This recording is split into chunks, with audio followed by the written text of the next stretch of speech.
Captain Salt of the Sheffield. And that's all from us. Good night.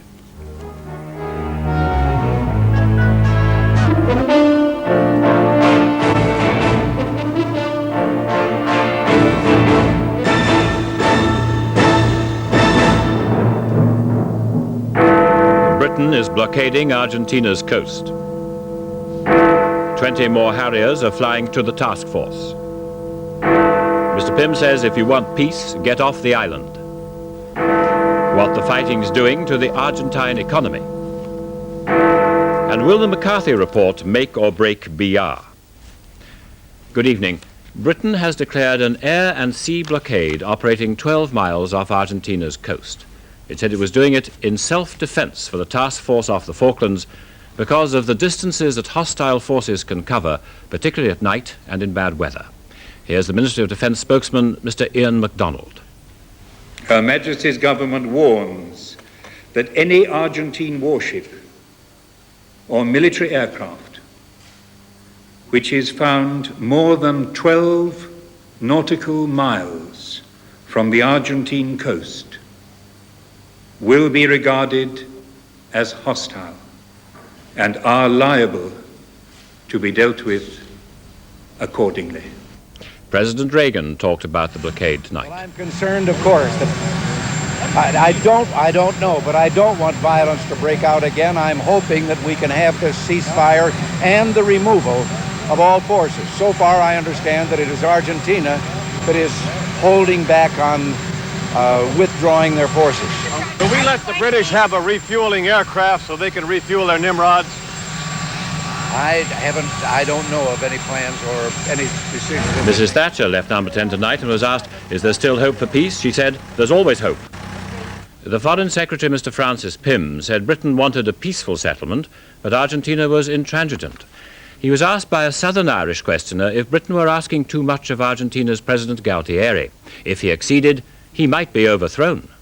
Well, you may be on the Argentine side, but I must tell you that we certainly are not asking anything too much of the Argentines. They invaded, they're the aggressor, they put their forces onto that island, and when the Resolution 502 was passed, they used it to reinforce that island. Thousands of troops they poured into it. They must be getting rather worried at the present time. Sorry about that, but it can't be helped. I certainly am not asking too much of them. The only thing they ought to do is to get off that island. More British air and sea reinforcements are on their way to the South Atlantic, apparently in preparation for a military landing. Here's our defence correspondent, Geoffrey Archer. Trying to enforce a 12-mile limit on Argentina will not be an easy task, but Britain's declaration of the new zone is another key step in the increase in pressure that must precede new military action. Since last Saturday, Britain has said that any Argentine planes or ships that come within 200 miles of the Falklands are liable to attack. But now Britain is warning that the defensive zone is extended right up to within 12 miles of the Argentine coast. Britain has been successful so far in wielding the threat of her nuclear-powered submarines to keep Argentina's large warships away from the British task force, and the sinking of the cruiser General Belgrano with torpedoes reinforced Britain's threat. There are reports that most of the Argentine fleet is now back in harbour, with almost no ability to refuel at sea. Most of their ships are likely to need to restock by now.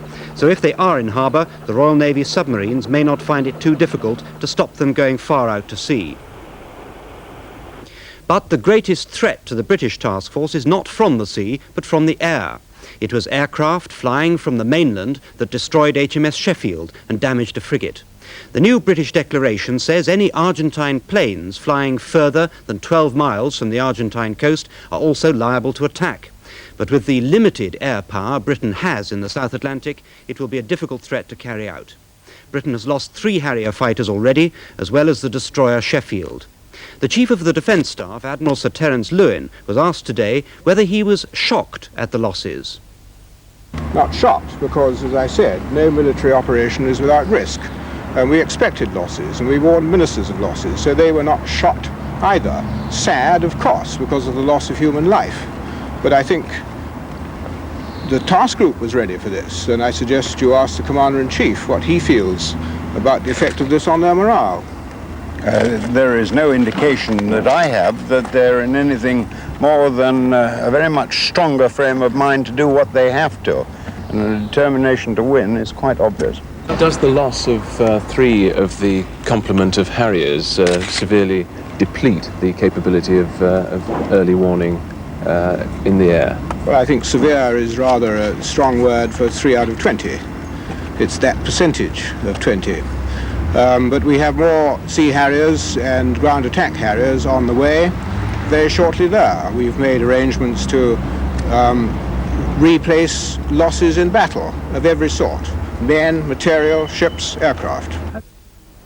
The container ship Atlantic Conveyor carrying extra Harrier jets to the task force is thought to be in the South Atlantic now. Some of the 20 extra planes she was due to carry are being flown out to the area using mid-air refueling. They could be available to the task force very soon. But the Harriers will still be operating without an airborne radar plane like the American AWACS to give early warning of approaching Argentine planes. Britain has no such aircraft available, though one would be of great value to the British task force. The Nimrod maritime reconnaissance planes about to be deployed over the Falklands can only effectively search for ships and submarines. They've been fitted with air refueling nozzles and practiced with tanker aircraft for their new role in just 2 weeks. There's speculation tonight too that more ships could be on the way. As a counter to the Argentine Exocet missiles, the Royal Navy would like more of its Seawolf anti-missile missiles in the South Atlantic. The missile is so new, only 4 ships are fitted with it. 2 are already in the task force, the other 2 may join it. The British government has repeatedly said that if the Argentine troops on the Falklands don't leave, Britain will force them out. The steps taken today to try to keep the Argentine ships and planes at their bases are being seen as an essential preliminary to any eventual British invasion of the Falklands that may be undertaken.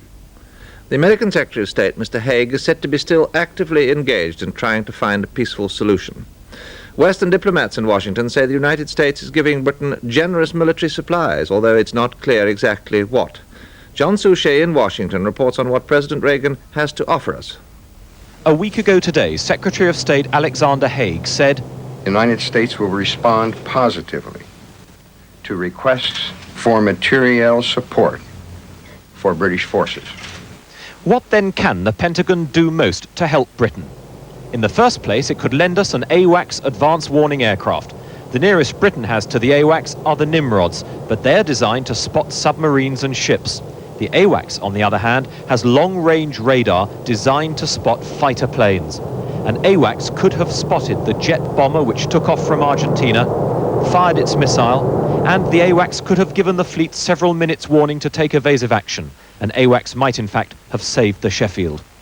Britain only has some 16 tanker aircraft capable of refueling fighter jets in flight. The United States, which is used to operating at longer range, has more such aircraft. If Britain decided to send its Vulcan bombers against the Argentine mainland, we would need more tanker aircraft. And already there are reports that Britain has asked the United States for one such tanker.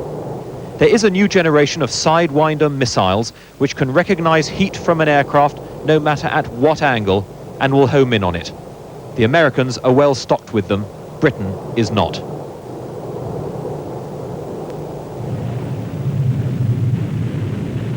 The Pentagon will not go into details of what Britain has or has not asked for, but Britain's ambassador said here today that America's attitude to British requests had been extremely helpful and forthcoming. John Suchet, News at 10, at the Pentagon in Washington. The 2 pilots lost when their Harriers went missing yesterday have been named. Lieutenant Commander John Ayton Jones from Ilchester in Somerset was 39. He'd been in the Navy for 16 years.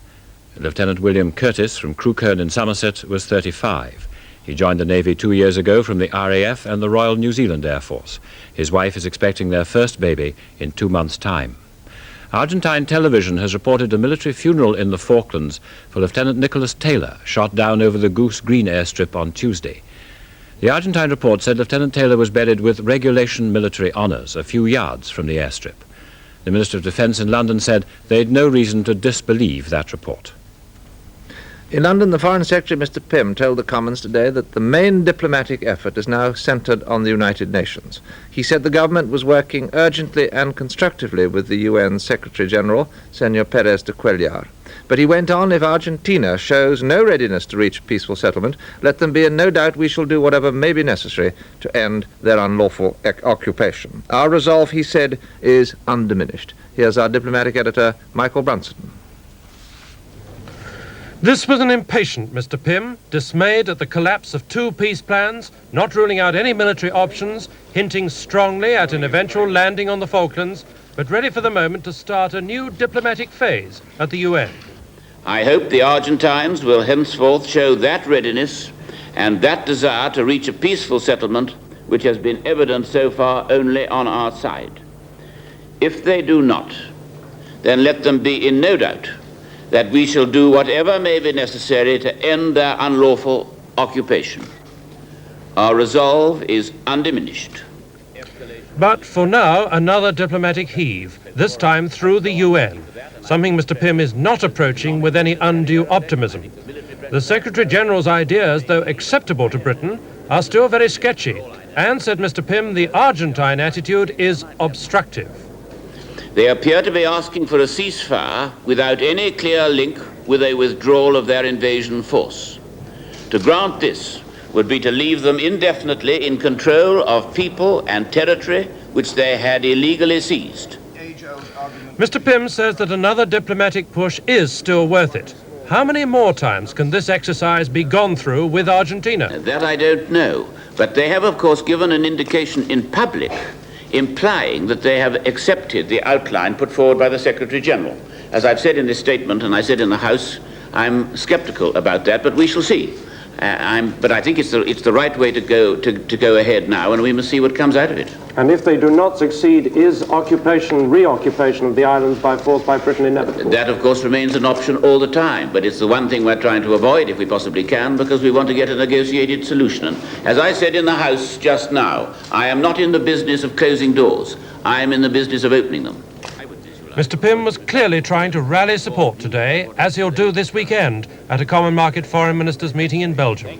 Michael Brunson, News at 10 at the Foreign Office. The Governor of the Falklands, Mr. Rex Hunt, back in Britain since the Argentine invasion, went to number 10 Downing Street today to report to Mrs. Thatcher. Earlier, he'd broadcast a special message to the Falkland Islanders from the Queen. She asked him to convey her warm appreciation for their birthday greeting and her prayers for their safety and well-being. Mr. Hunt said he wished he could deliver the message personally from Port Stanley, rather than over the BBC radio in London. The Argentines say 27 of their servicemen have so far died in the fighting and 44 have been wounded, but that doesn't include about 370 men missing from the cruiser General Belgrano, which was torpedoed last Sunday. Today the Argentines put on show the coffins of 8 men they say died when a British helicopter attacked a gunboat, the Sobral, last Sunday. The Argentines say this picture shows the Sobral in port after the attack. The Argentines have also released photographs which they claim show troops and anti-aircraft guns on the Falklands. Another is said to show soldiers guarding Government House in Port Stanley, renamed by the Argentines Porto Argentina. It's not known when the photographs were taken. In Buenos Aires, the Foreign Minister, Senor Costa Mendes, has said again, any peace negotiations must lead to Argentine sovereignty over the Falklands. Ken Rees. From the Government Press Centre, which is the only direct source of information on the crisis, there was no official response so far tonight to the British decision. However, highly placed naval sources say it's a clear act of belligerence which brings the situation in the South Atlantic to a new crisis point. The decision to extend the zone to within 12 miles of the Argentine mainland would bring the British fleet in a position to strike at southern air bases. But it would also put their Air Force planes with their missiles within easy reach of British warships. In the light of this action, said a spokesman, the junta will be reviewing their military strategy, and this could bring us to the brink of an all-out war. Argentina wants peace, but isn't afraid to fight, said one leading newspaper tonight, and that was before news of the British action reached the capital. Foreign Secretary Costa Mendes has stayed in the capital today while his deputy went to New York to the United Nations.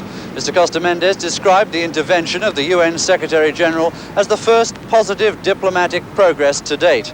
He said now that various private mediation efforts, that is the Americans, had failed, this was the first chance for real progress. He said we're now trying to make a corresponding diplomatic response ourselves to achieve an honourable and just peace through negotiations. Again, though, there was no mention of any change in the Argentine stand over the vexed question of sovereignty. Mr. Costa Mendes went on to say that as in all international conduct of this kind, diplomatic and military action are totally linked together. Argentina has now changed its tune about economic sanctions. After saying they wouldn't damage the country, the junta is now saying they're losing millions of dollars daily through the sanctions first imposed by the Common Market, Canada and Australia. Argentina claimed in Geneva that the sanctions contravened provisions of the General Agreement on Tariffs and Trade, GATT. But the Common Market, Canada and Australia said it was a political issue and outside the competence of the GATT Council. Norman Rees reports on how the Argentine economy is going now. Hereford cattle arrive for slaughter at an Argentine beef processing plant. Meat is one of the country's main exports, and last year Europe bought nearly a third of the 486,000 tons that Argentina sold abroad. So the loss of the European market is a serious blow to the country's fragile economy, already saddled with foreign debts totaling £20 billion. Even before the occupation of the Falklands, Argentine suffered one of the world's highest inflation rates. Last year it ran at 134%, and the government's emergency economic measures will hit people here even harder. The Argentine peso has been devalued by 16.6%, making 1 million pesos worth less than £40, and the authorities have suspended all imports of luxury goods. Today, taxes on petrol went up by 30% to raise money to buy weapons. And there are big increases, too, in the price of alcohol and cigarettes. Nonetheless, Argentines do seem prepared to make financial sacrifices to try to hold on to the Falklands. A so-called patriotic fund to help finance the war effort has raised more than £2 million. Argentina was nearly bankrupt even before the Falklands crisis, and the new economic measures are intended not only to pay for the war, but to meet debts totaling around $7 billion due for repayment this year. Norman Rees, News at 10 in Buenos Aires. So much mail is being sent to the British task force in the South Atlantic, it's almost like Christmas, at least that's what Forces Post Office says. To cope with the rush, the sorting staff has been increased and they're now working round the clock. After sorting, the mail goes to an RAF base.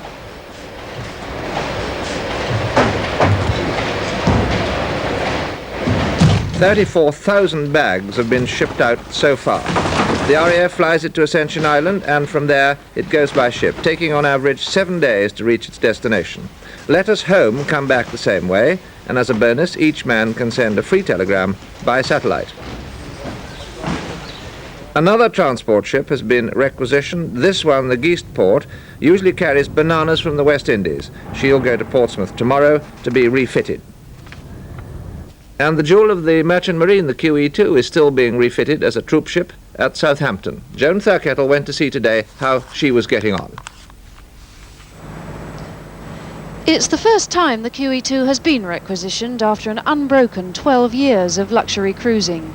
This is now a very familiar sight. Enough goods are being loaded to keep her at sea for several weeks. This morning, loading of the beer had to stop when the steel girders arrived, needed for the more urgent task of reinforcing the decks. She's being refitted to take 3 helicopter pads. One will go on the foredeck, the others at the rear. This morning, the heavy steel pads were brought round by barge. Here's one being winched on board. All that elegant glass superstructure you can see will have to go, so the helicopters can take off safely. On the bridge, a mass of plans outlining the changes, turning her into a very different ship.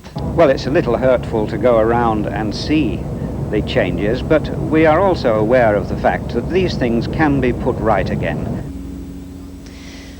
No fruit machines or gaming tables here. The casino's being used for storage. All the expensive furniture's gone, and those high-fashion shops have given way to a naffy. But it's hard not to notice the remaining touches of affluence. Certainly the troops will have a taste of the high life in these cabins, and the officers will do even better in the luxurious penthouse suites. On a world cruise, to stay here would normally cost £350 per person per day. Joan Thurkettle, News at 10 on the QE2 in Southampton. In London, the Train Drivers' General Secretary says the McCarthy report on shift working could bring the railways to a halt. A report next. Plus, the Tories pick up Birmingham and lose hardly anything. And Klaus von Bülow, who tried to kill his wife with insulin, gets 30 years. That's in a couple of minutes.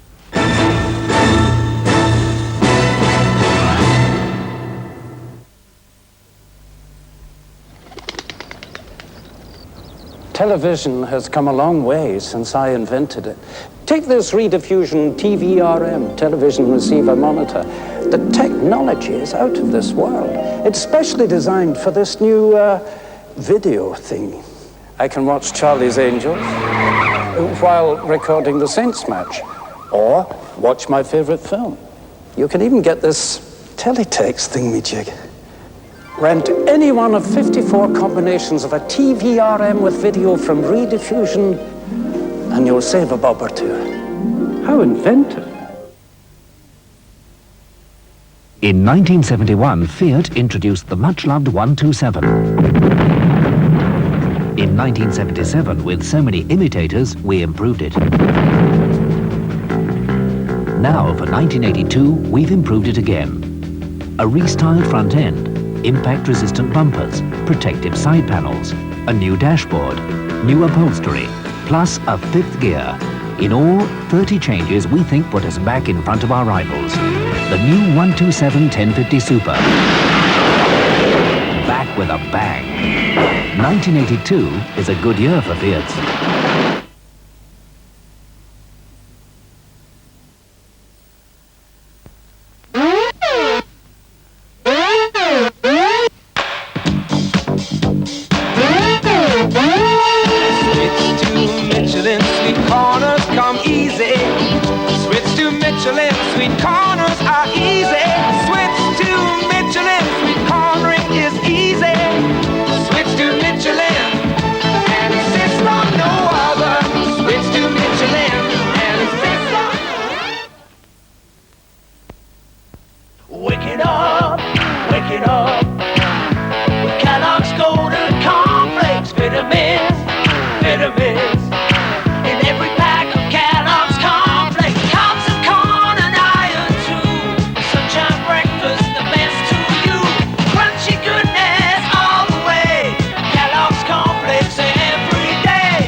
Here's some good advice. If you're a small company with big ideas, shove an ad in Yellow Pages.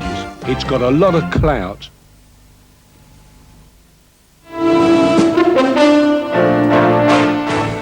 British Rail has got the backing of Lord McCarthy's tribunal to introduce flexible rostering for train drivers, the issue which led to last winter's national rail strike. But Lord McCarthy's report links it to a whole series of conditions, 13 in all, safeguarding the rights of train drivers. British Rail say they're confident that the problem will now be solved, but the train drivers' leader, Mr. Ray Buckton, disagrees. He says it's an unworkable attempt at a compromise which, if introduced, will quickly bring the railways to a halt. Here's our industrial editor, Giles Smith. Tonight, ASLEF's hostile reaction to the report must raise the threat once again of the sort of strikes that hit the rail network earlier this year for 6 weeks. Although the report does support BR's position on flexible rostering, it doesn't really offer a hard and fast way out of the dispute. Indeed, it could get worse. Although Lord McCarthy comes down firmly in favour of flexible rostering, the fact is he cannot enforce it. And although he warns of the bleak prospects for the railway industry if it isn't introduced, it is still open to ASLEF here and its members not to work the new hours, because every recommendation in this huge 80-page report is dependent on local agreement between the men and the management. If British Railways Board ignored the safeguards and introduced the rosters after the 6-month status quo period, without the agreement of footplate staff, there would be disputes. There would be disruption. There would be, inevitably, be industrial action. And there would be operational chaos as the different local negotiations proceeded. And in the end, we would be back where we are now, with drivers saying, we won't have it. But at the end of the day, as I read the report, ASLEF can say no to flexible rostering. Is that not your understanding, and may they not indeed do that? They can, of course, refuse to pick up the report, which puts us into a different situation. But I believe that the report offers all of us enough to tackle it positively and to reach an agreement. If they didn't reach an agreement, would you consider imposing flexible rostering on drivers? I think we should take our view of what to do when we have the trade union's reaction after they've considered the report and told us what they think of it. So this whole complex question goes back into negotiation. At the end of that, if there's no agreement, BR chiefs who may think they've won the argument may have to face a very bleak choice. Either impose flexible rostering, suspend any driver who refuses to, and face another bout of industrial action, or give in, simply lose face, probably face the resignation of their chairman, Sir Peter Parker, and forego any hope of government support for the railway in the future. Giles Smith, News at 10 at the British Railways Board. Labour and the Social Democrats, the two parties most disappointed by their showing in the local elections in England and Scotland, blamed what they called the Falklands effect. They said people voted for the government because of the fighting.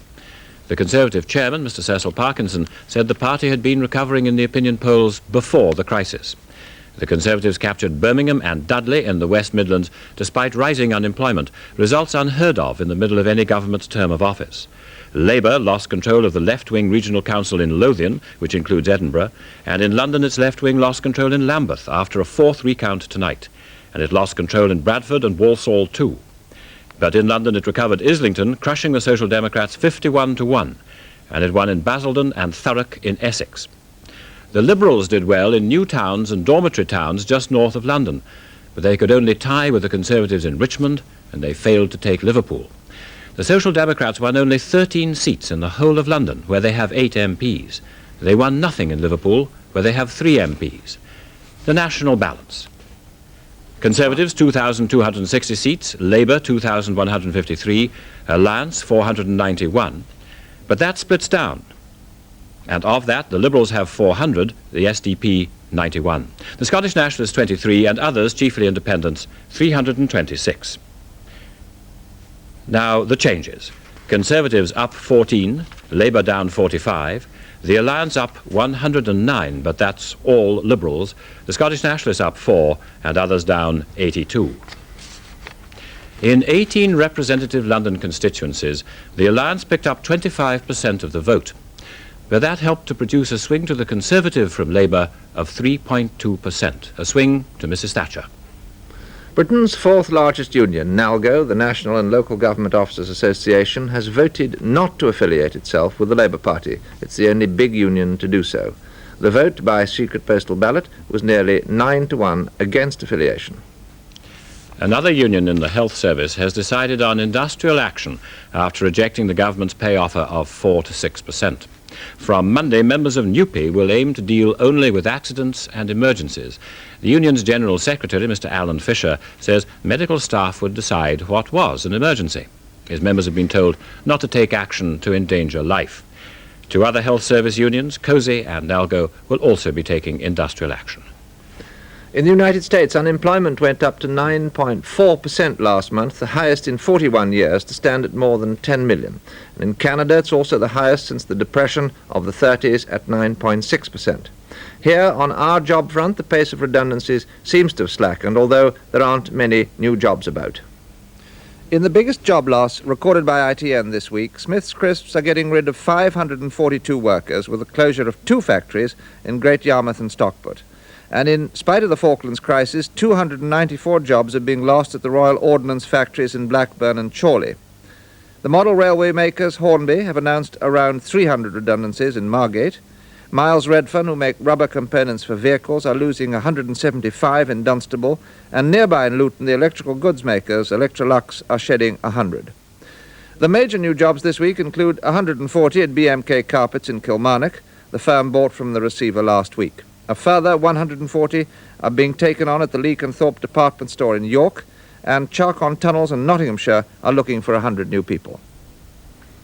In America, the Danish-born socialite Klaus von Bülow has been sentenced to 30 years in jail for attempting to murder his wife, Sunny.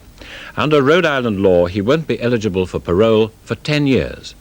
The judge ordered him to serve 10 years on one charge of attempting to poison his wife with an insulin injection, and also ordered him to serve a further 20 years on a second charge. His wife is in an irreversible coma in a New York hospital. Mr. von Bülow is on $1 million bail pending an appeal. The two observers Britain sent to monitor the elections in El Salvador say they were fairly held, but there was evidence of some intimidation by left-wing guerrillas. Sir John Galsworthy and Professor Derek Bowett said that before voting began, there were reports that army commanders had been trying to influence how some people voted. But in general, they thought the army had been impartial. 75% of the electorate turned out to vote. Britain was the only West European country to send observers to the elections in March. Major General Sir John Ackland, who led the Commonwealth Monitoring Force in Zimbabwe, is leaving the army after 36 years because he says he's disillusioned with Britain's defence policy. He's turned down a senior military post in London and accepted a part-time business job in Somerset. Sir John says he's become alarmed at financial restrictions in the army which have affected normal military activity. Tonight, soccer in Division 4, Colchester 0, Stockport 1, York 4, less worried about re-election, Halifax 0, more worried. Britain's blockade of Argentina's coast is today's new step over the Falklands. What's the legal position on that? And, with the Tory party chairman, what's the political consideration? In a couple of minutes.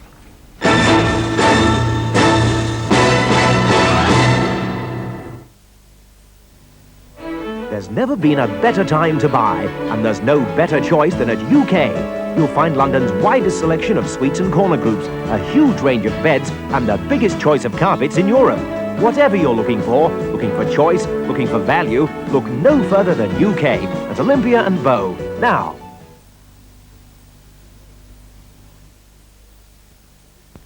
There you are, mate. All finished. Not bad, eh? What do you think? Great. As time passes, this is what happens to our most precious memories. We lose them. Keeping them is simple. Keep that moment in Kodak color. Would you trust your memories to any other film? Don't lose them. Keep them. Keep them with Kodak.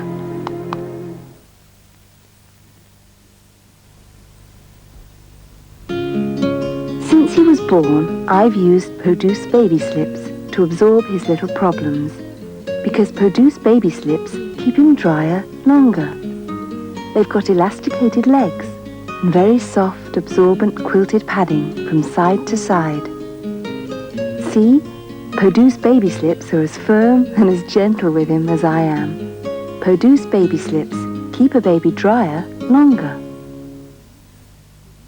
Wherever Britain trades most, there's a bank that gives businessmen the service they need. We help you export around the world. We work to get you paid on time. We help you with your imports and on competitive terms. We're responsive, we're experienced, we're one of the biggest banking groups in the world, and we're British. We're Lloyds Bank. You'll do good business at home and abroad at the sign of the Black Horse.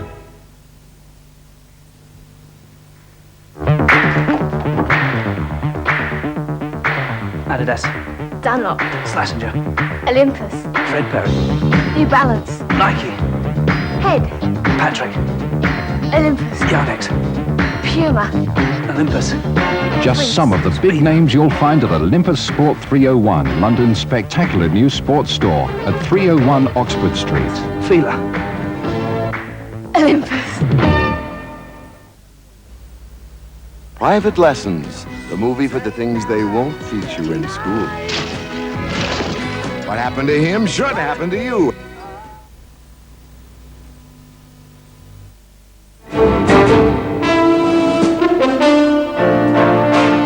Britain has declared an air and sea blockade 12 miles off Argentina's coast.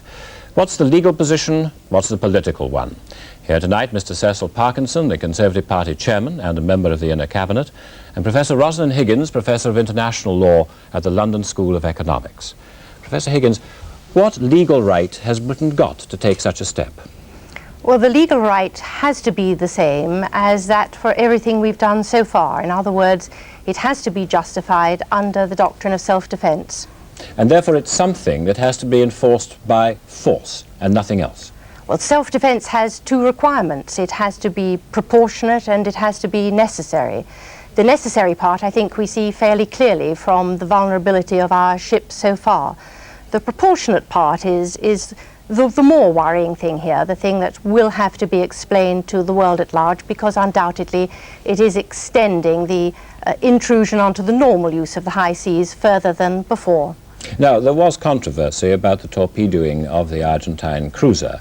Do you think this is going to step it up, and in what parts of the world would you expect there to be a disagreement from our interpretation of the right?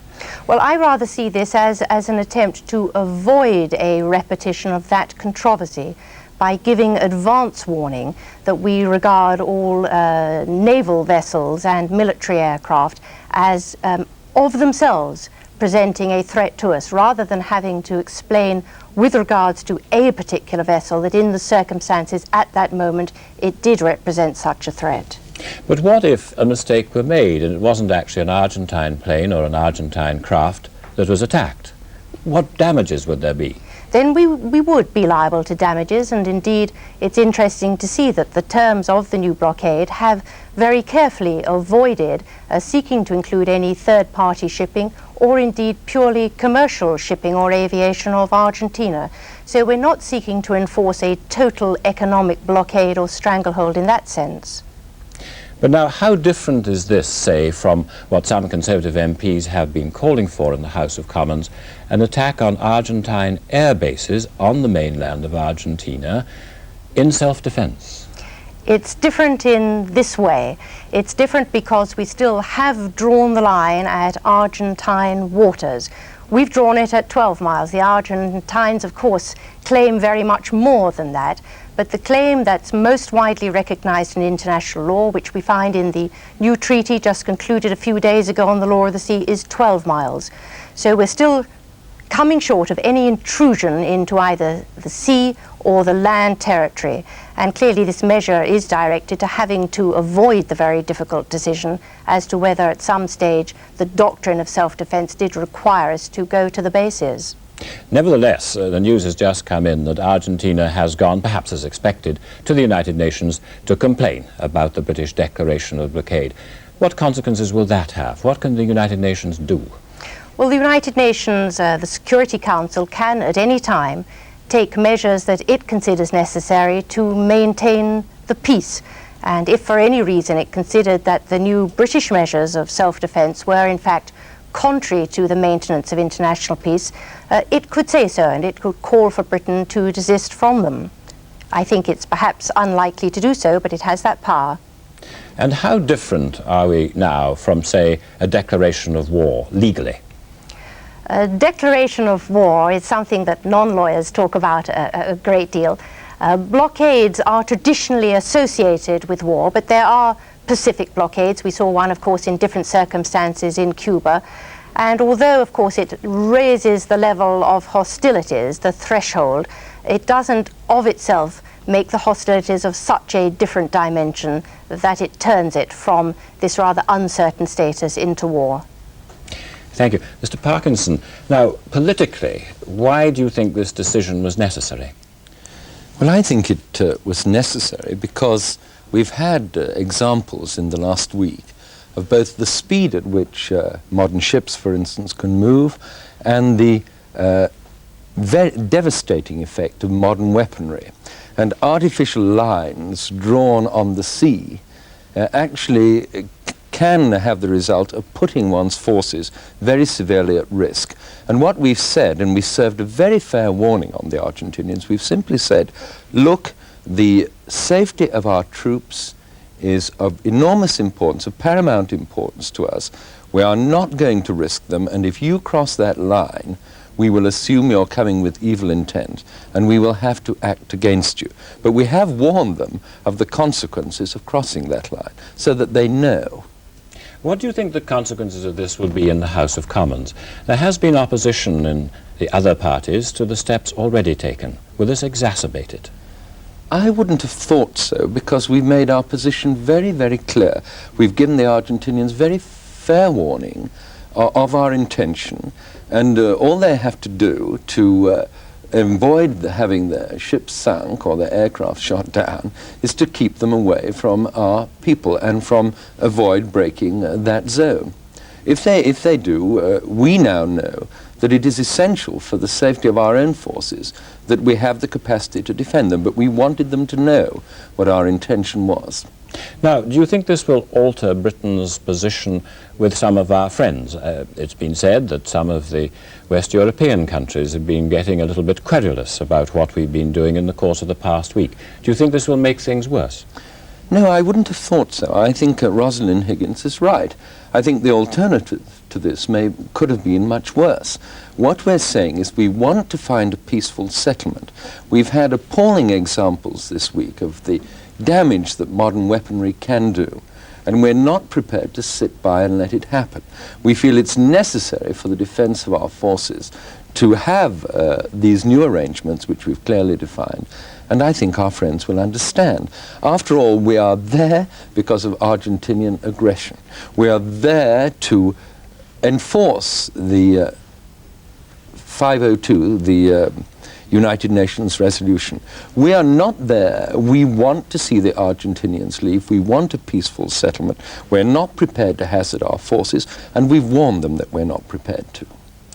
We saw Mrs. Thatcher coming out of number 10 tonight, and she looked in better form. She's been in different moods, it seems, this week as the news has changed.